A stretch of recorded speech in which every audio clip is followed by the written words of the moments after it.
Wow, are we already at episode number 10? Time goes by fast, huh? 130,000 views, emails from around the world, and the number one question I get asked is what? How did you convert to Islam? Well, it's a long story, so I'll give you the short version of it. Here it goes. Before Islam, I used to hang around with people who were into really bad stuff. I mean, really bad stuff. When I come to think of it, I didn't have the best choice of friends. Man, these guys were a bunch of characters. Here are some of the characters I remember. The con artist. Hey, Ali, how's it going, baby? How's it going? I want to ask you a quick question. That book you have in your hand, how much did you buy that for? $25. Not bad, not bad. I can sell it for 30. Yes, 30. And I'll give you 15. Huh? We got an idea? Come on! Okay, I'll give you 20. The crazy guy.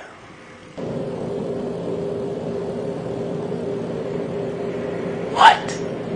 The trash talker. So he came up to me, I was like, dude, what are you talking about, man? What are you talking about? If you got something to say it in my face. And he was like, he just looked at me like I was crazy. And I told him, man, you know what? What? Is he behind me? Is he behind me? Oh, okay. Anyways, I told him, what did I tell him? The weird guy. So what you doing today?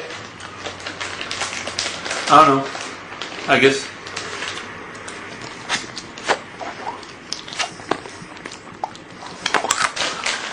Oh, I'm sorry. Did you want some? You sure? Okay. The thief. What's going on, man? Everything cool? You cool? Alright. Once I get those credit card numbers, I'll be in business. Bam! I'll be in business. You know what I'm saying? Woohoo! So one day, one of my best friends, which was also one of the worst friends, asked me to come play basketball with him in a Muslim basketball tournament. A Muslim basketball tournament. So I asked him, cool, who do we know that's Muslim? He tells me he's Muslim. You're Muslim? Mr. Illegal? Mr. I just got arrested? Mr. Let me teach you how to cheat in school? Mr. Hey, look at that girl over there? You're Muslim? You're Muslim?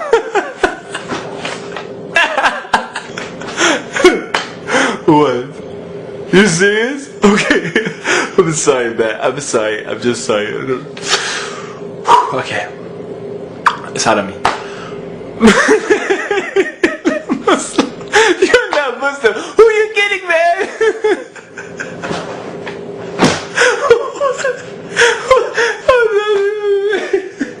I'm getting out of here. I couldn't believe it. So on the day of the tournament, I go to his house, and all the teammates are meeting up there. But they're wearing hats that say the word Allah on it and the word Islam on it. I'm like, what? How could this be? I see these guys at school all the time.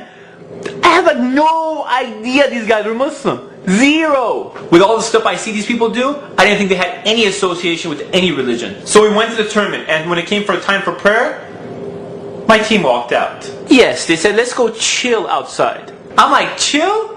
Don't you guys go pray like 5 times a day? No, man, it's cool. We're gonna go chill outside. And judging by their actions, I thought Islam was some type of cultural thing. So of course, after seeing the way these people were Muslims, I had no interest into looking into Islam. Did I become Muslim after seeing these guys?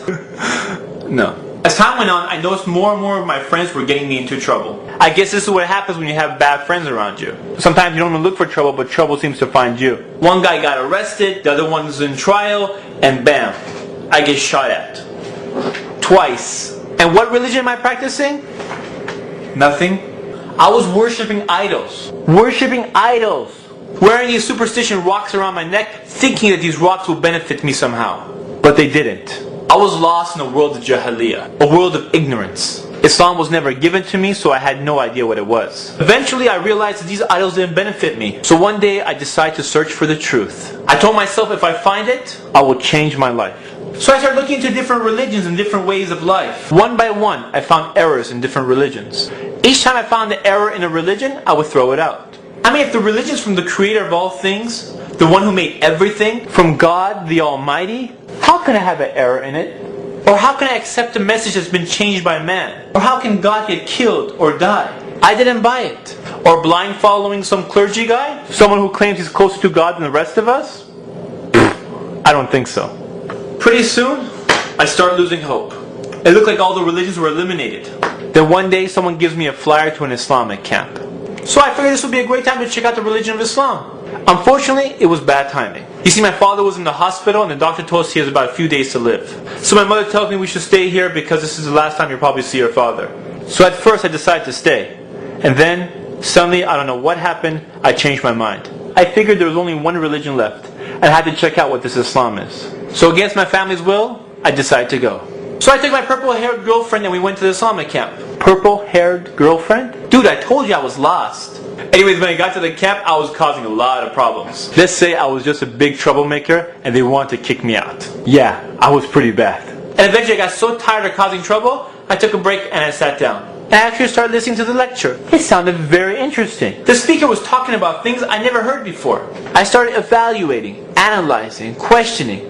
And for the first time in my life, I started thinking. It was amazing. It all made sense. I told myself, if I ever find the truth, I will go after it. In less than 24 hours, I became Muslim. I told my longtime girlfriend, it's over. She was in shock. When I came home, I told my parents, I became Muslim. They were in shock. And when I told my friends I'm Muslim, I think they probably thought I went crazy. Crazy! I think the reason that the camp made such a difference is it isolated me from all the distractions you get in this life. You see, in our normal life, we're distracted with so many different things. But if you take all these distractions away, and you get a chance to actually think, and Islam is presented to you, it makes perfect sense. Do you ever wonder why so many prisoners become Muslim? All the distractions are gone. They have nothing to do except to think. So they think. So I come back and everyone thinks I'm crazy. How come they didn't think I was crazy when I was worshipping rocks? You see, I don't get that. Alhamdulillah, I've been Muslim ever since. Alhamdulillah. Now look at the difference between the two types of Muslims I met. The ones I went to high school with were nothing but a bunch of characters. The ones I met at the camp were practicing Muslims. You see, both types of Muslims had an effect on me, but only one had a positive effect. The other had a negative effect. You see, when Islam was presented correctly to me, I became Muslim the next day. So if you call yourself Muslim, and you imitate the misguided people around you, why would anyone want to be like you? I mean, if you go have a beer with your friends, and then you try to talk to them about how great Islam is, don't think you're a hypocrite. You see, there's people out there that are just like me. They are sincere, they want the truth, but they just need someone to present it to them. SubhanAllah, Allah subhanahu wa ta'ala gave you Islam. It's the greatest gift you can get in your life. And if you throw that away so you can imitate the misguided people, how does that make sense? I mentioned two types of Muslims. It's up to you to decide which one you want to be. Yeah, one path is going to be tougher than the other, but the end result is worth it. As you know, there's no compulsion in Islam. So the way we carry ourselves is the way we carry Islam to the people. SubhanAllah, those who had Islam and decided to be bad examples around me and never gave me Islam, what are they going to say to Allah subhanahu wa ta'ala on the Day of Judgment? Instead of giving me Islam, they gave me nothing. You see, if you slack off in your religion, it doesn't just affect you, but it also affects everyone who interacts with you. Do you know what I'm saying? No, seriously, do you know what I'm saying? I hope you do, inshallah. This is Ali reminding you just in case you forgot. This is Ali reminding you just in case you forgot.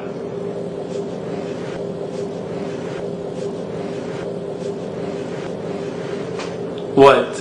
That's it. That's the last episode. 10 episodes, we finished them, alhamdulillah, and season 1 is finished.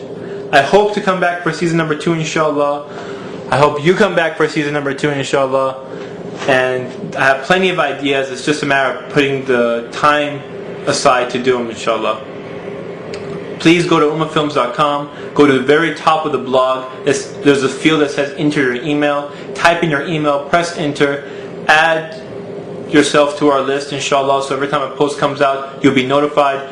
When the second season comes out, inshallah, you'll also be notified, and that way, right when it comes out, you're back, inshallah. I hope you enjoyed it as much as I enjoyed it. I hope you benefited from it and not just were entertained by it. Jazakallah khair for watching, for letting others know, for your emails, and for all your comments. Assalamu alaikum. This is Ali reminding you just in case you forgot.